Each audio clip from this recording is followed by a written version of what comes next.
नमस्कार सभी को। आइए आज हम पढ़ेंगे 10वीं कक्षा में से पाठ 1 साखी। इनके कवि का नाम श्री कबीर दास। जन्म 1398 और मृत्यु 1495 में हुई। इनका जन्म स्थान काशी, जो एक पवित्र स्थान माना जाता है। बच्चों, जो भी यहाँ पे जन्म लेता है वो मोक्ष को प्राप्त होता है। बच्चों, कबीरदास जी ज्ञान मार्गी शाखा के एक प्रसिद्ध कवि माने जाते हैं। जानने योग्य बात यह है, ये कभी विद्यालय नहीं गए, इन्होंने कहीं से भी शिक्षा प्राप्त नहीं की। जो भी इन्होंने आसपास से देखा वही उन्होंने साखी और दोहों के रूप में प्रस्तुत किया। कबीरदास जी ने अपने दोहों और साखियों के रूप में एक बहुत सारी रूढ़िवादी परंपराओं का भरपूर खंडन किया है। कबीरदास जी एक प्रौढ़ कवि माने जाते हैं। आइए इनके जीवन परिचय के बारे में भी कुछ और जानते हैं। जीवन परिचय। कबीरदास ज्ञान मार्गी शाखा के प्रमुख एवं प्रतिनिधि कवि माने जाते हैं। बच्चों, इन्होंने अपनी जितनी भी रचनाएं हुई हैं उनमें सिर्फ यही शिक्षा दी है कि जीवन कैसे व्यतीत करना जाता है। कहा जाता है कि इनका जन्म एक विधवा ब्राह्मणी के गर्भ से हुआ था। वे लोकलाज के डर से इन्हें लहरतारा नामक तालाब के निकट छोड़ आए थे। बच्चों, उस समय एक विधवा ब्राह्मणी के गर्भ से जन्म लेना अच्छी बात नहीं मानी जाती थी, इसलिए उन्होंने लोकलाज भय के डर से इन्हें एक तालाब के निकट छोड़कर वहाँ से चली गई थी। बच्चों, ये एक बहुत ही निर्धन परिवार में इन्होंने जन्म लिया था। वहाँ से ले जाकर नीमा और नीरू जुलाहा दंपति ने इनका पालन पोषण किया। नीरू और नीमा जो जुलाहा दंपति थे वो कपड़ा बुनने का काम करते थे। बच्चों, वो एक निम्न जाति के दंपति थे।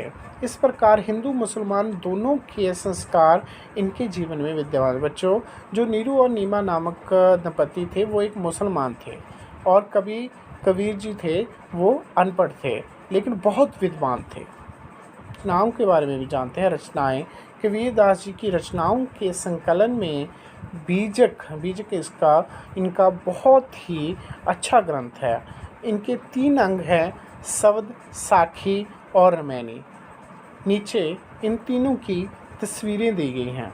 बच्चों, ये एक मनोरम ग्रंथ भी माने जाते हैं। इनकी साहित्यिक विशेषताएं, काव्य की साहित्यिक विशेषताएं देखते हैं। कबीर के काव्य का विषय कृतियों, सामाजिक एवं धार्मिक बुराइयों का खंडन करना था। इन्होंने जितने भी अपने दोहे लिखे, साखियाँ लिखी, इन्होंने एक रूढ़िवादी परंपराओं, जो पुराने समय से चिरकाल से चलती आ रही रूढ़िवादी परंपराएं हैं, उनका इन्होंने खंडन किया।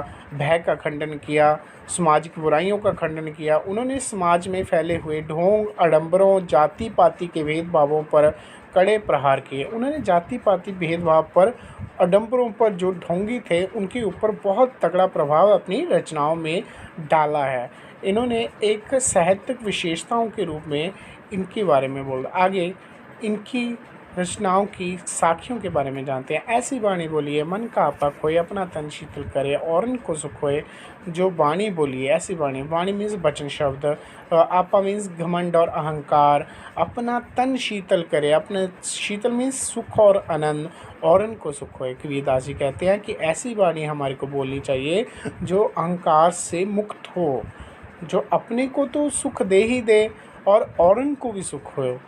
ऐसी वाणी बोलिए मन का आपा खोए, अपना तन शीतल करे और उनको सुख होए। आइए इनका भावार्थ समझते हैं। कबीरदास जी कहते हैं कि हमें ऐसी बातें करनी चाहिए, हमें ऐसा बोलना चाहिए कि जिसमें हमारा अहंकार ना झलकता हो। क्योंकि बच्चों, अहंकार जो है विनाश काले विपरीत बुद्धि की तरफ ले जाता है।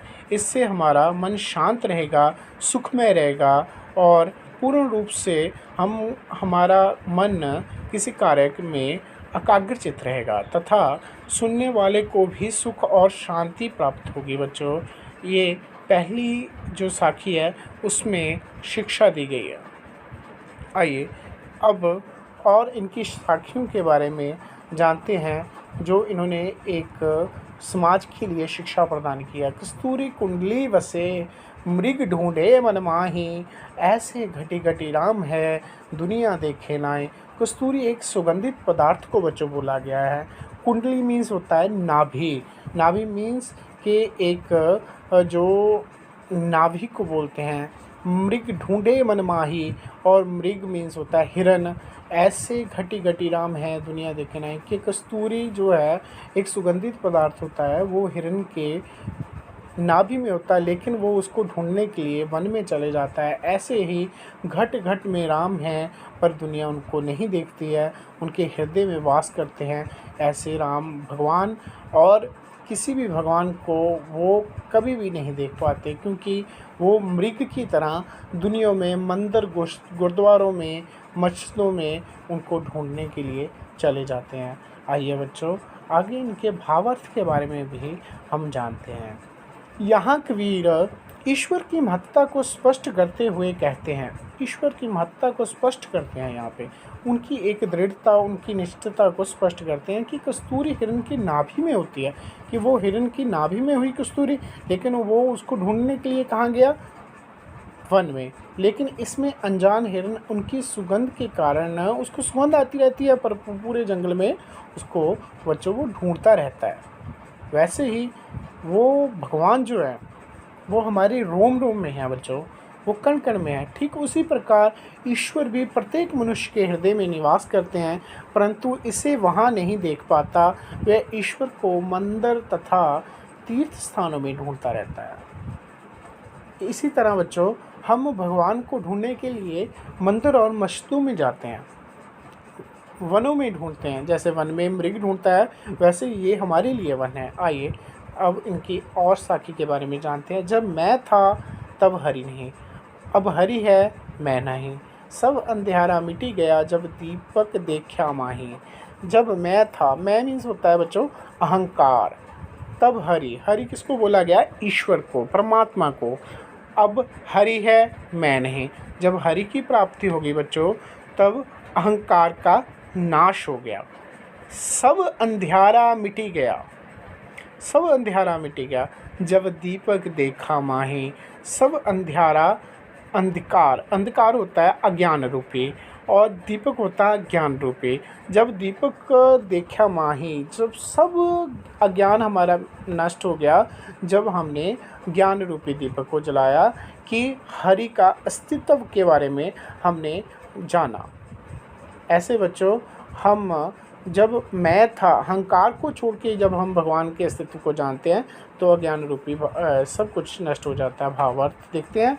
यहाँ कबीर जी कहते हैं कि जब तक मनुष्य के मन में अहंकार होता है, तब तक उसे ईश्वर की प्राप्ति नहीं होती। जब उसके अंदर का अहंकार मिट जाता है, तब ईश्वर की उसको प्राप्ति होती है बच्चों। तभी ईश्वर की उसको प्राप्ति होगी, जब उसके अंदर अहम, अहंकार, मैं, सब कुछ नष्ट हो जाएगा। तभी भगवान को वो प्राप्त कर सकेगा, उनके अस्तित्व को वो देख सकेगा।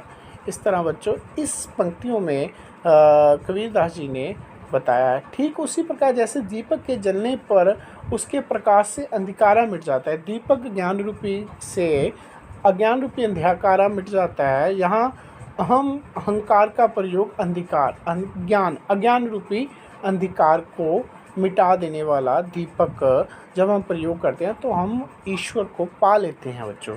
ऐसा इन पंक्तियों में कबीरदास जी ने बोला है। आइए, सुखिया सब संसार है, खाए और सोए, दुखिया दास कबीर है, जागे और रोए।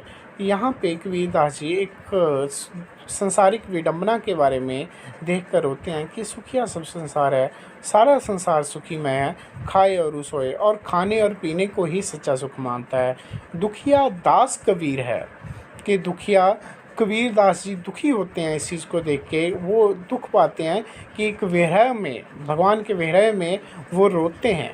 कबीरदास जी कहते हैं कि जो संसारिक दुनिया है वो खाने पीने में ही सच्चा सुख मानती है, लेकिन कबीरदास जी उनके विरह में रोते हैं। भावार्थ समझते हैं। कबीरदास के अनुसार ये सारी दुनिया सुखी है, क्योंकि ये केवल खाने और सोने का ही काम करती है, इसे किसी भी प्रकार की चिंता नहीं है, किसी भी प्रकार की, किसी भी मनुष्य को कोई चिंता नहीं है। उनके अनुसार सबसे दुखी व्यक्ति वो है जो प्रभु के वियोग में जागते रहते हैं, जो प्रभु के विरह में तड़फते रहते हैं, वही सबसे ज़्यादा दुखी हैं। ऐसा कबीरदास जी ने इन पंक्तियों के विषय में लिखा है। वहाँ उन्होंने बोला है कि ये संसारिक सुख नहीं है, उन्हें भी चैन नहीं मिलता, वे प्रभु को पाने की आशा में हमेशा चिंता में रहते हैं, वो हमेशा ही अपनी प्रीतम के विरह में हमेशा तड़फते रहते हैं। ऐसा कबीरदास जी ने इन पंक्तियों के विषय में इन पंक्तियों में लिखा है। आइए अब आगे जानते हैं। विरह उमंग तन वसे, मंत्र न लागे कोई, राम वियोगी ना जीवे, जीवे तो बोरा होए। विरह उमंग, विरह से तड़फने वाला, विरह से तड़पने वाला। और साप भूमंग, भुजंग, भूमंग किसको बोलते हैं? सांप को। मंत्र ना लागे कोई, और कोई भी मंत्र या तंत्र उसको ठीक नहीं कर सकता जो भगवान के विरह में तड़पता है। राम वियोगी ना जिए, राम वियोगी पहले तो जीता नहीं है, लेकिन जिए तो बोरा होए। बोरा को बच्चों इसका शाब्दिक अर्थ है पागल। के कबीरदास जी कहते हैं विरह उमंग तन वसे, कि राम स्वामी के विरह से जो भी तड़फता है वो कभी भी ठीक नहीं होता, कोई मंत्र उसको ठीक नहीं करता। राम वियोगी ना जीवे, जे कि राम के वियोगी कोई जीता भी है तो वो पागल हो जाता है। आई होप बच्चों कि ये विषय आपको अच्छे तरीके से समझा गया हो। धन्यवाद। नमस्कार।